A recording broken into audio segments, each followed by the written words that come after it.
नमस्कार। Public India 9 AM संस्करण में आप सबका स्वागत है। जैसे कि आप देख सकते हैं, सीनियर जर्नलिस्ट गिरीश जोशी जी हमारे साथ मौजूद हैं। बहुत बहुत स्वागत है गिरीश जोशी जी आपका। धन्यवाद। और आज चर्चा हम लोग करेंगे चाइना के साथ अमेरिका की टैरिफ वॉर में। अमेरिका ने घुटने टेक दिए, कंप्यूटर्स, लैपटॉप्स, चिपसेट्स सब पे जो है उसको ड्यूटी ड्रॉबैक से बाहर कर दिया। रेसिप्रोकल टैरिफ के तहत 10% टैरिफ पूरे विश्व पे लगाने की वो बात कर रहा है। और दूसरी तरफ अफ्रीकन कॉन्टिनेंट में अब हलचल मच गई है।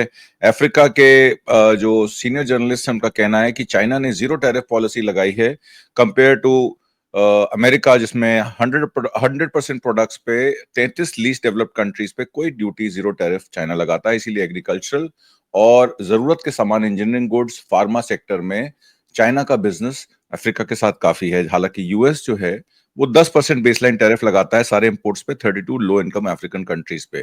तो अफ्रीका को आप ब्लेम नहीं कर सकते to choose China over the rest. इसका इम्पैक्ट ट्रेड वॉर पे और अमेरिकन ट्रेड अफ्रीका पे क्या पड़ेगा गिरीश जोशी जी? और दूसरा, ये शिफ्ट इन ट्रेड क्यों हो रहा है, किस वजह से हो रहा है? माइनिंग में भी बहुत सारी चीजें निकल के आ रही हैं। बुर्किना फासो के जो नए प्रेसिडेंट हैं उन्होंने भी बहुत कुछ कहा है। तो इस बारे में जरा बताइए कि अमेरिका अब अफ्रीकन पॉलिसी के तहत बिजनेस करना चाहता है या मेक अमेरिका ग्रेट अगेन के तहत पीछे हटना चाहता है? नहीं, देखिए आत्मजीत जी, पहले तो अभी इकोनॉमिस्ट खुल के बोल रहे हैं कि भाई ट्रम्प ने किसकी एडवाइस ली है कुछ पता है नहीं। इसका एक सीधा फॉर्मूला इसने अपने आप से निकाल लिया कि भाई जितना भी हमारा डेप्ट है उसका 50% आप टैरिफ लगा दो। ये कोई इकोनॉमिक्स तो है नहीं। आपका जितना था आपने 52% लगा दिया, 110 आपका डेप्ट था तो आपने 52% टैरिफ लगा दिया। ये दिस डजंट वर्क। इकोनॉमिक्स में तो वो कोई फॉर्मूला नहीं है, लेकिन ट्रम्प है, उन्होंने कर दिया है। अभी आप देखिए, इनको एक बड़ा इश्यू खड़ा हो गया है कि इसने हेल्थ एंड ह्यूमन सर्विसेज में बंद कर दी थी जो अमेरिका में। उसमें मीजल्स के वैक्सीनेशन में 550 बच्चे मर चुके हैं और ये बोलता है हम इसको नेचुरल केयर में कन्वर्ट करते। तो किसी भी मेडिकल एडवाइस के बगैर इसने बोल दिया कि मीजल्स का वैक्सीन की जरूरत नहीं, आप विटामिन ए दीजिए बच्चों को। तो ये जैसे हमने रामदेव को प्रमोट किया था वो कोरोनिल में, ये उसी तब पे चला जा रहा है। इसको पता ही नहीं है भाई आप किसी से एडवाइस लो क्या होता। अभी वो बच्चे मरे, उसका वहां पे बहुत बड़ा रिएक्शन आ रहा है कि भाई आप सोशल और ह्यूमन सर्विसेज भी बंद कर दोगे, आप सब डिपार्टमेंट बंद कर दोगे तो कैसे, how will the people survive? ये उसका इंटरनल एक बड़ा इश्यू हो रहा है। अभी आप देखिए, यूएस से चाइना जो माल भेज रहा था that was oil, soybean, cars, copper और चिप्स। अब इसमें से कोई किसी भी चीज की चाइना को जरूरत है नहीं, उसने अपने आप को उसमें सेल्फ सफिशिएंट कर लिया है। तो अभी आप किस बेस पे उस पर दादागिरी कर रहे हो? और आप जो इंपोर्ट कर रहे हो उसमें सेल फोन्स हैं, कंप्यूटर्स हैं, सबसे बड़ी बैटरीज हैं। अब इसमें एक रिपोर्ट आया था कि कुछ 5 ऐसे रेयर अर्थ मटेरियल हैं जिसमें प्रोडक्शन की कैपेसिटी चाइना की 60 to 70% है और रिफाइनिंग की कैपेसिटी 85 to 90% है। और अमेरिका उसमें मेजर डिपेंडेंट है। उसमें डायोस्पोरियम है जो आपके इलेक्ट्रिक व्हीकल्स में और विंड टर्बाइंस में जाता है। आपका टेर्बियम है, वो एडवांस मैग्नेट्स हैं, वो सब चीज में आपको काम आ रहे हैं। टेर्बियम, फिर आपका यूट्रियम है जो लेजर गन्स में, लेजर की टेक्नोलॉजी में और सुपर कंप्यूटर्स और डिफेंस एप्लीकेशन में जाता है। यूरोपियम जो है वो एलईडीज में और न्यूक्लियर रिएक्टर्स में जाता है। अब इसमें से आप आउटसोर्स कहां से करोगे? प्रोडक्शन कैपेसिटी चाइना की इज इक्वल टू ऑलमोस्ट, आप समझ लीजिए कि जर्मनी, जापान और साउथ कोरिया, ये तीनों मिलके जो प्रोडक्शन कैपेसिटी वो चाइना की अकेले की है। तो आपके पास ऑल्टरनेट मार्केट भी नहीं है, आपने और भी किसी से रिलेशन अच्छा नहीं रखा है। और गेटिंग इनटू रिफाइनिंग बिजनेस, ये जो मागा की बात कर रहे हैं, उसकी ऑयल रिफाइनरी आपकी बहुत जल्दी भी करोगे तो 3 साल के पहले वो रिवैम्प नहीं होगी। आपने कनाडा से भी रिलेशन बिगाड़ लिया, वो अगर इलेक्ट्रिसिटी रोक देता है तो क्या आप अपनी कैपेसिटी इतने दिन में एनहांस कर पाओगे? तो मागा का जो इसका प्रपोजल है वो इटसेल्फ इज ए मिसनोमर, वो होगा नहीं और ये दुश्मनी करा चला जा रहा है। अब आप अफ्रीका में देखिए तो वहां एक बहुत बड़ा डेवलपमेंट हो रहा है। बुर्किना फासो में 37 इयर्स का एक यंग प्रेसिडेंट आता है, इब्राहिम ट्रोए। अब उसने आते ही, इसके पहले 25 साल पहले एक थॉमस करके जो प्रेसिडेंट आया था, उसने यही काम किया था। उसने कू किया, उसने बोला कि मैं इसको सेल्फ सफिशिएंट बनाना चाहता हूं। No country in the world has ownership on our resources.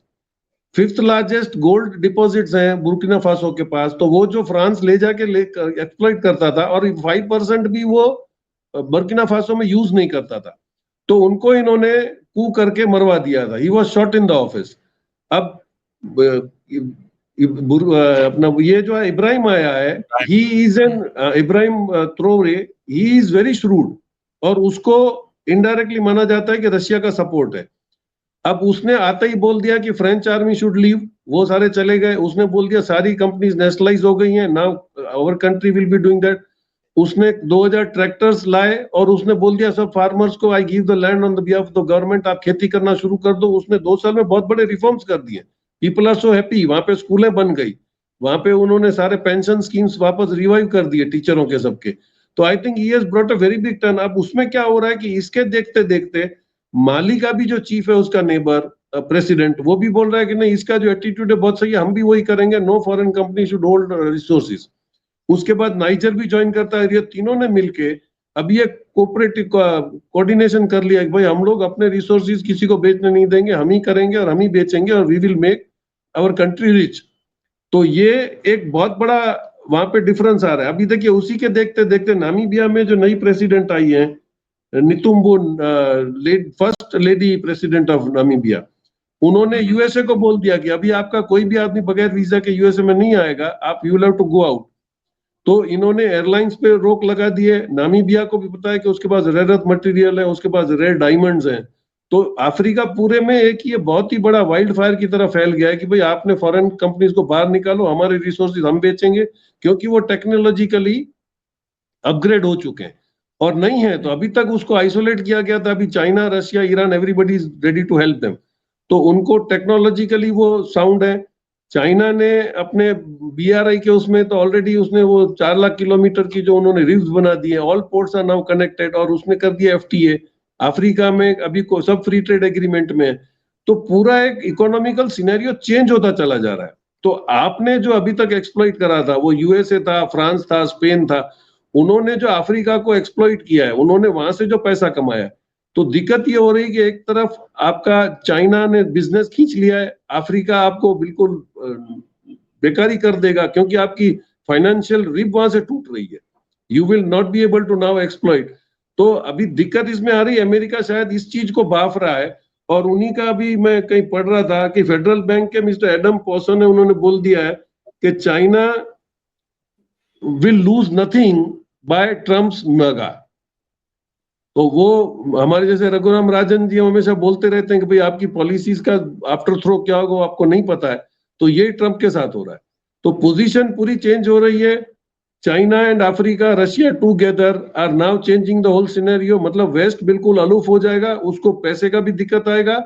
और डिफेंस में आप देखिए, अभी मैं कहीं पढ़ रहा था कि there are some countries which have become defence wise very powerful, that are China, Russia तो पहले ही से थे, इराक है, सीरिया है, लेबनान है, नॉर्थ कोरिया है, वेनेजुला, क्यूबा एंड टर्की। उन लोगों ने भी छुपा छुप अपना जो डिफेंस का कैपेसिटी बहुत बढ़ा लिया है, ताकि ये होगा कि अभी तुम जो बात तक बता रहे कि अमेरिका ने सिर्फ बोल दिया कि मेरी फ्लीट आ रही है तो सब सेफ हो जाते थे, अब ऐसा नहीं है। अब फ्लीट आपकी रिस्क पे है। आपने बेरिन में खड़ी करी है। जब Israel said that now I will attack on Iran, तो जीसीसी ने मिलकर मना कर दिया कि भाई आप हमारी एयर स्ट्रिप यूज नहीं, एयर स्पेस यूज नहीं कर सकते हो। अब एयर स्पेस यूज नहीं कर सकते हो तो आपके पास ऐसा कोई भी हवाई जहाज नहीं है जो 1100 किलोमीटर बगैर रिफिल के रिटर्न हो सके, तो दैट प्रोग्राम इज गॉन। अगर आप मिसाइल से अटैक करते हो, आईबीएम से अटैक करते हो, तो it will have to go to the space, जो आपका रशियन रडार भी पकड़ सकता है और आपका चाइनीज रडार भी पकड़ सकता है। तो वो भी आपका प्रोजेक्ट फेल हो रहा है। अभी आपने सोचा था कि सी से ही हम करेंगे, तो आपने एक 5th फ्लीट आपका खड़ा कर दिया था बेरिन में, जिसको जीसीसी अभी प्रेशराइज कर रहा है कि इसको हटाओ यहां से। अगर तुमने उसको थोड़ा सा भी हेल्प करा और ईरान ने सब पे एक साथ अटैक कर दिया, तो हम लोगों ने अभी तक जो प्रोग्रेस किया वो 0-0 हो जाएगा। तो पूरा एक कंबरसम एनवायरमेंट है। अब इसमें 50-50 चांसेस हैं कि अगर पागलपंती में ट्रंप ने कोई भी गलती कर दी तो this can result into world war, क्योंकि अब सब तैयार भी हैं।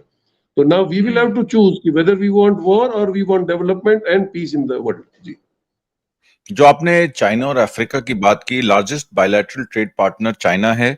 ट्रेड वॉल्यूम जो है 257.67 बिलियन 2022 की फिगर बता रहा हूं आपको, आउटस्पेसिंग यूएस अफ्रीका ट्रेड। और ये रिपोर्ट हुआ था 64 बिलियन का 2022 में यूएस का अफ्रीका ट्रेड का। तो ये शिफ्ट जो है पार्टली रिस्पॉन्स है यूएस टैरिफ का और ट्रेड रिस्ट्रिक्शंस का। हालांकि ट्रेड डाइवर्जन की बात करें तो यूएस चाइना ट्रेड वॉर के तहत ट्रेड डाइवर्जन अफ्रीकन कंट्रीज से चाइना के फेवर में हुआ है, जिसने फिल किए हैं gaps. Computable general equilibrium model suggest ये करता है कि सब अफ्रीकन कंट्रीज यानी कि इथोपिया, कीनिया और नाइजीरिया एग्रीकल्चरल एक्सपोर्ट में चाइना के साथ ज्यादा कारोबार कर रहे हैं। आपने सोयाबीन बोला, आपने सोरगम बोला, तो सोयाबीन सोरगम साउथ अफ्रीका से आ रही है।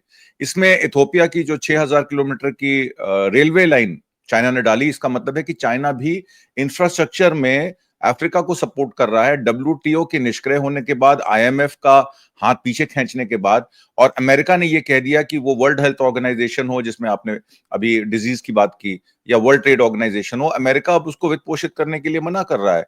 तो चाइना इंफ्रास्ट्रक्चर को लेके, हेल्थ इंफ्रास्ट्रक्चर को लेके, बांग्लादेश में आपने देखा कि बांग्लादेश के मोहम्मद यूनुस को उन्होंने कहा कि हम आपके लिए हॉस्पिटल सेटअप कर देंगे और मेडिकल टूरिज्म के लिए बांग्लादेश को एक हम हब बना देंगे, क्योंकि आपके पास अच्छे डॉक्टर्स हैं और हम इन्वेस्टमेंट कर सकते हैं। तो क्या हम ये मान लें कि चाइना जिस तरीके से अफ्रीका या एशियन सब कॉन्टिनेंट में, और मैं इसलिए एशिया का बोल रहा हूं कि हम हमेशा से कहते आए कि look south policy, south Asia policy हमारी होनी चाहिए। अब साउथ और साउथ पॉलिसी माने इनके साउथ अफ्रीका और साउथ में चाइना जो बैठा है, वो साउथ साउथ पॉलिसी के तहत अफ्रीका को पूरे अपने जकड़ में ले चुका है बायलैटरल ट्रेड के। और भारत यहां पर अमेरिका और यूरोप से गाड़ियां इंपोर्ट करने के लिए ड्यूटी कम कर रहा है, हार्ले डेविडसन बाइक्स के लिए कर रहा है, जिम बीम विस्की के लिए कर रहा है। तो इससे क्या भारत को भी नुकसान होगा? क्योंकि भारत फार्मा के क्षेत्र में, टिम्बर के क्षेत्र में, टेक्सटाइल्स के क्षेत्र में एक्सपोर्ट कर रहा है, वहां काफी भारतीय मूल के नागरिक वहां बैठे हुए हैं। तो दोनों विषय में साउथ साउथ पॉलिसी में चाइना अमेरिका से आगे नजर आ रहा है ट्रेड में, और भारत नेगेटिव एडवांटेज में है इस समय, अमेरिका के साथ पोल पोजीशन पे खड़ा है। क्या भारत को अब अपनी पॉलिसी चेंज करनी चाहिए, या जहां पे खड़ा है वो ठीक खड़ा है? गिरीश जोशी जी।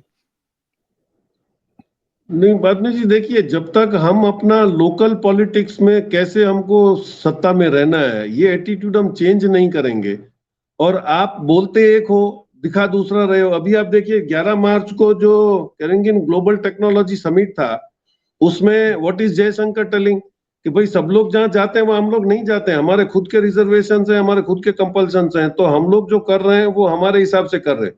आप क्या कर रहे हो? आप पूरी दुनिया को छोड़ के अमेरिका के खिलाफ जो खड़ा है उसमें आप अमेरिका की तरफ जा रहे हो।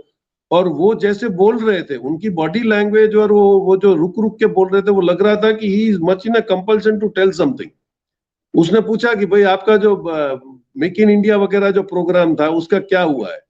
तो इसे कि नहीं, we are on the job. बोलते कि अभी डेटा वॉर जो है वो शुरू हो रहा है, उसमें हम लोग बहुत काम कर रहे हैं, we are getting into space. तो अभी क्या आप चाइना में स्पेस वॉर करोगे? आप सैटेलाइट लॉन्च करोगे? 2025 तक चाइना 13,000 सैटेलाइट छोड़ रहा है। वो आपका गूगल छोड़ के बाइडू में आ गया है। उसकी इकोनॉमिक शिफ्टिंग जो पूरी उसने ब्लॉकचेन में कर दी है, he will be using satellites. तो आपने डी डॉलराइजेशन का भी पूरा बंदोबस्त कर लिया है। तो उसमें आप फाउंडर मेंबर होने के बाद भी, अभी जब आप देख रहे हो कि ट्रंप का सिचुएशन क्या, अभी भी आप वर्ल्ड को यही दिखाना चाहते हो कि हम इतने पावरफुल हैं कि हम लोग अपना रास्ता करते हैं। ये रास्ते के करने के चक्कर में आपके नेबर्स चले गए। आप अभी लेटेस्ट तो आप बांग्लादेश का ही देख रहे हो कि आपकी गलती की वजह से आपने वीजाज बंद कर दिए, दिखाने के लिए कि हम लोग तो किसी पड़ोसी को, मुस्लिम देश को हम सपोर्ट नहीं करते। इस चक्कर में आपने इतना बड़ा नुकसान करा दिया कि चाइना आके युआन में बड़ी हॉस्पिटल बना रहा है और वो आपका वहां चला जाएगा टूरिज्म।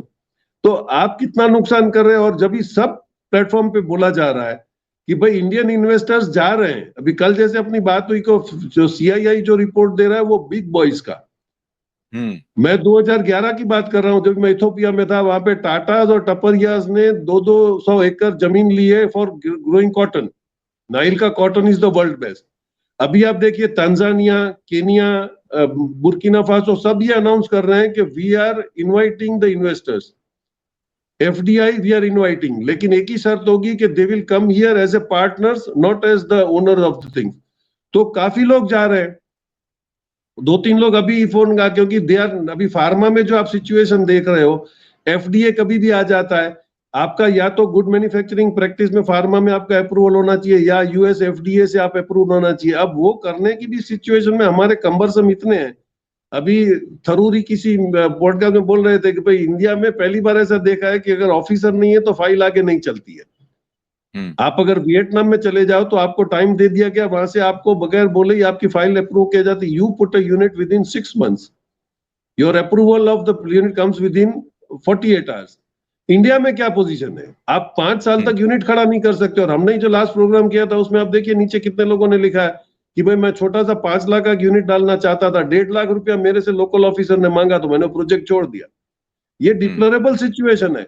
तो अफ्रीका में जैसे आज यंग खड़े हो रहे हैं कि भाई आप हमारे हक के लिए हम लड़ोगे, और कल ट्रॉवर ने जो पूरा पॉडकास्ट किया उसमें बोला है कि अफ्रीकन को सोचना पड़ेगा कि क्या वो अपने बच्चों को जवाब दे पाएंगे कि उन्होंने अपनी जिंदगी के लिए हमारी गुलामी सहन करी थी, आज हम लोग गुलाम बने हैं तो आप लोगों की वजह से। Are you ready to answer your children? और ये बहुत बड़ा मैसेज है। तो हम भी ये सोच रहे हैं कि हमारे जो बुजुर्ग अभी जो चापलूसी कर रहे हैं उन्होंने ये सोचा है कि बच्चों को क्या जवाब देंगे। उसमें जुडिशरी भी आ रही है, ऑफिसर्स भी आ रहे हैं, अच्छे अच्छे ऑफिसर हैं जो देश चला सकते हैं। Why are they so sublime? तो जो नाइजीरिया में या अफ्रीका कॉन्टिनेंट में हो रहा है कि उनको अपनी इंडिपेंडेंस का ख्याल आया कि भाई हमारे रिसोर्सेज है। आज इंडिया भी रिसोर्सेज में छोटा नहीं है, लेकिन वहां पे भू माफियाज भी चलते हैं, वाटर माफियाज भी चलते हैं। आपकी जमीन में रेयर अर्थ मिनरल्स है, वहां पे उसी आदमी को काम मिलेगा जो वहां बाहुबली है। This is all wrong.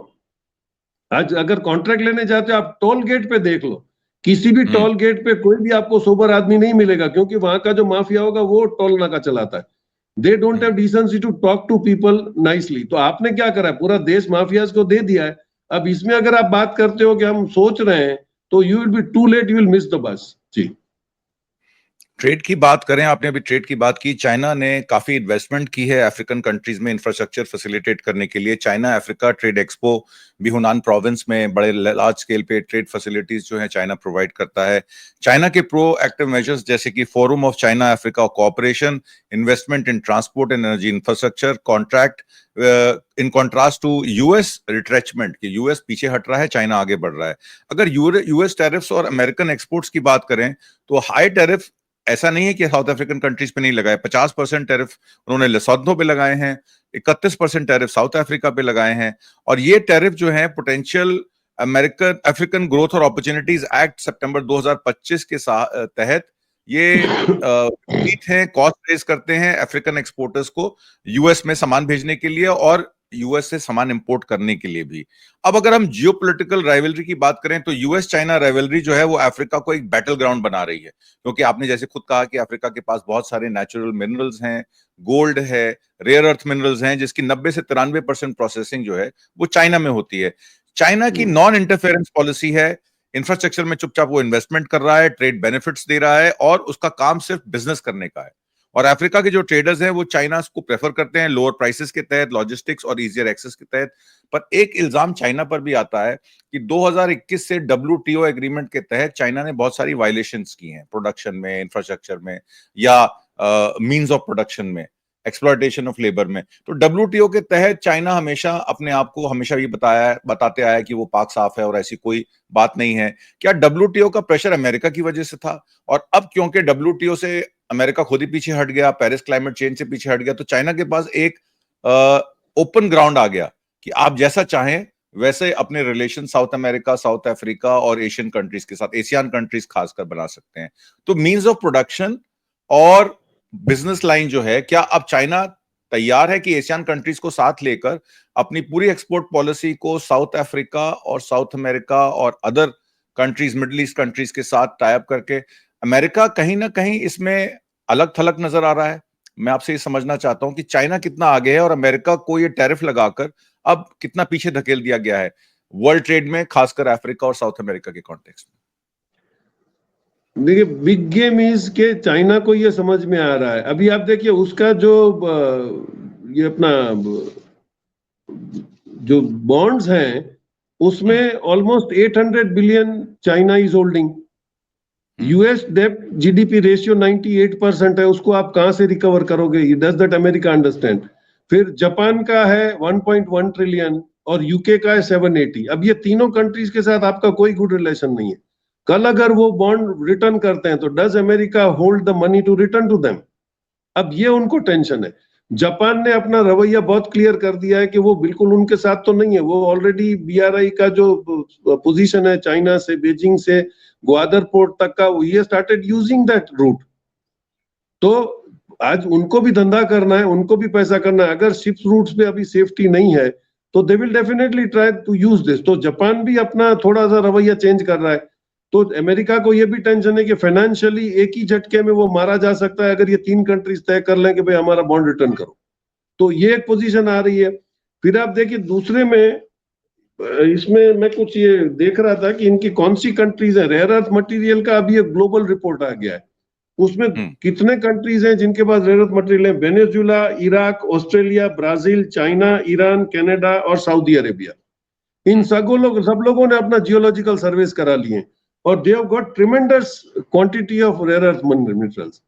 अब अगर आप दुश्मनी करोगे तो आप चाइना ही नहीं, आपको कोई भी देने से मना कर देगा। कि इसमें से आप देखिए Venezuela, Iraq, Brazil, China, Iran, Canada और सऊदी अरेबिया, इनमें से आपकी किसी से नहीं बनती है। तो where are you really going? हाँ, आपके पास कैपेसिटी है, आपके पास 45 मिलियन टन अभी कॉपर और गैस और गोल्ड आपके पास है, लेकिन आप जो ड्रिल में भी ड्रिल कर रहे हो वो रातों रात वहां से नहीं निकल पड़ेगा। तो यू लेट टू अंडरस्टैंड, आज भी आप कनाडा पे डिपेंडेंट हो यूरेनियम के लिए, आप डिपेंडेंट हो क्रूड ऑयल के लिए, और आप बोलते हो कि तो अमेरिका ने क्या करना है ये समझ में नहीं आ रहा है। इसमें एक ही होगा कि फ्रस्ट्रेशन में जैसे ही आदमी हार मानने का है, एक इंग्लिश में एक बीमारी बोलते हैं जिसको बोलते हैं एटेचिफोबिया। एटेचिफोबिया में हारने वाले आदमी को कुछ पता नहीं होता कि वो क्या कर देगा, क्योंकि वो अपने आप को सही साबित करने में। तो एटेचिफोबिया का अगर ये पेशेंट है तो ये और कुछ नहीं करेगा तो एंड में वर्ल्ड वॉर ही करवा देगा। One flash somebody attacks on Iran, Israel है, यूएसए, और ये वर्ल्ड वॉर में कन्वर्ट हो जाएगा। तो क्या ये बड़ा प्रोग्राम करके बैठा है? लेकिन मैं नहीं समझता हूं।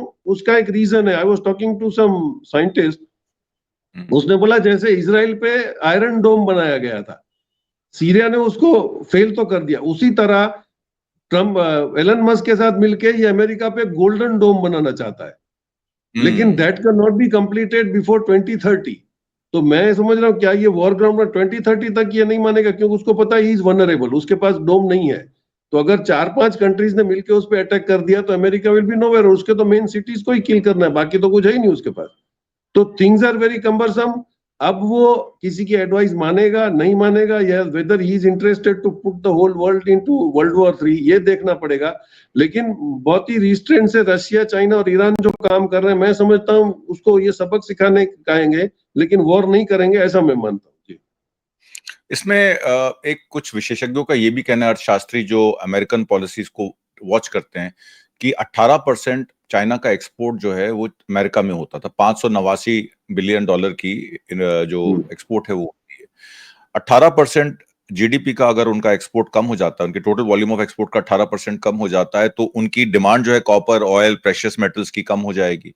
इससे अफ्रीकन कंट्रीज, खासकर कीनिया और साउथ अफ्रीका और नाइजीरिया को फर्क पड़ेगा, क्योंकि डिमांड कम होने की वजह से उनकी सप्लाई कम हो जाएगी, अफ्रीकन एक्सपोर्टर्स को नुकसान होगा। कहीं अमेरिका नब्ज तो नहीं दबा रहा है? दूसरी बात आपसे ये पूछना चाहता हूं कि चाइना जो है वो अपने डेट टू जीडीपी रेशियो, जैसे अपने अमेरिका की बात की 98%, तो debt to GDP ratio China का भी बहुत हाई है, क्योंकि वो प्रोडक्शन लिंक्ड अपना बिजनेस कर रहा है। और 2021 में आपने देखा उनका हाउसिंग बबल भी बर्स्ट हुआ था, जिसमें बहुत सारा नुकसान हुआ था। मतलब कहा जाता है कि 20 से 25% उसका जीडीपी का जो है वो उनके जो रियल स्टेट प्राइसेस हैं उनके कम होने की वजह से चाइनीज इकोनॉमी भी लॉजिस्टिकली उसमें कमजोरी आई है। तो क्या इस कमजोरी को एक्सप्लॉइट करने की कोशिश तो ट्रंप नहीं कर रहे हैं, और इसमें क्या वो कामयाब होंगे, या चाइना भी स्ट्रेट वॉर के तहत अमेरिका के साथ संधि करने की पूरी कोशिश करेगा, जैसे उसने हिंदुस्तान की तरफ हाथ बढ़ाया? नहीं आदमी, देखिए वर्ल्ड में अगर सेल्फ सस्टेनिंग इकोनॉमी किसी को माना जाता है तो that is China, India and Africa in total. वो भी 140 करोड़ है, हम भी हैं, चाइना भी है। अगर वर्स्ट कम टू वर्स्ट कुछ होता है तो सेल्फ सस्टेनिंग में हम लोग एग्रीकल्चर में सेल्फ सफिशिएंट है, हम लोग इंटरनल बिजनेस में तो हम तो खा पी के ऐश करेंगे, उसमें कोई फर्क नहीं पड़ेगा। फर्क पड़ेगा उन लोगों को जो इंपोर्ट पे डिपेंडेंट है। तो वर्स्ट कम सिनेरियो में भी Africa, China and India can survive with their demographic dividend. तो ये अगर चाहता है तो ये भी उसका मिसनोमर है ट्रंप का कि मैं ऐसे दबा दूंगा, क्योंकि Africa is now into a growing stage. अब वो इंफ्रास्ट्रक्चर पे जैसे पैसा लगा रहा है तो वहां पे एम्प्लॉयमेंट जनरेट हो रहा है। तो अभी तो वो अपकमिंग स्टेज में he doesn't need import export big figures.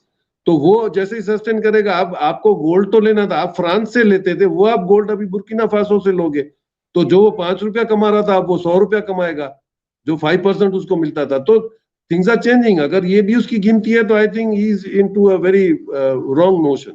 ऐसा नहीं होगा, क्योंकि ये 3 जगह तो ऐसी हैं जो सेल्फ सस्टेन कर जाएंगी। जी जी, इकोनॉमिक अनसर्टेनिटीज के तहत, ट्रेड वॉर के तहत जियोपॉलिटिकल अलाइनमेंट बहुत जरूरी है। भारत को भी इस बारे में सोचना चाहिए कि अगर वो अपने आप को जियोपॉलिटिकली अलाइन नहीं करता है मींस ऑफ प्रोडक्शन और ग्लोबल सप्लाई चेन मैनेजमेंट में, तो भारत फिर 50 साल पीछे चला जाएगा। एक गोल्डन अपॉर्चुनिटी भारत के लिए और उसके एमएसएमईज और एसएमई सेक्टर्स के लिए खड़ी हो चुकी है, और हमारे सियासतदानों को इस बात का फायदा उठाना चाहिए और बायलैटरल ट्रेड सिर्फ अमेरिका से ना करके बल्कि चाइना, अफ्रीकन और बाकी एशियन कंट्रीज के साथ बायलैटरल ट्रेड एग्रीमेंट करके ग्लोबल सप्लाई चेन मैनेजमेंट का हिस्सा बनने की पूरी कोशिश करनी चाहिए। गिरीश जोशी जी, आज की परिचर्चा में भाग लेने के लिए और बहुत सारी महत्वपूर्ण जानकारियां देने के लिए आपका बहुत बहुत धन्यवाद। नमस्कार, जय हिंद, थैंक यू।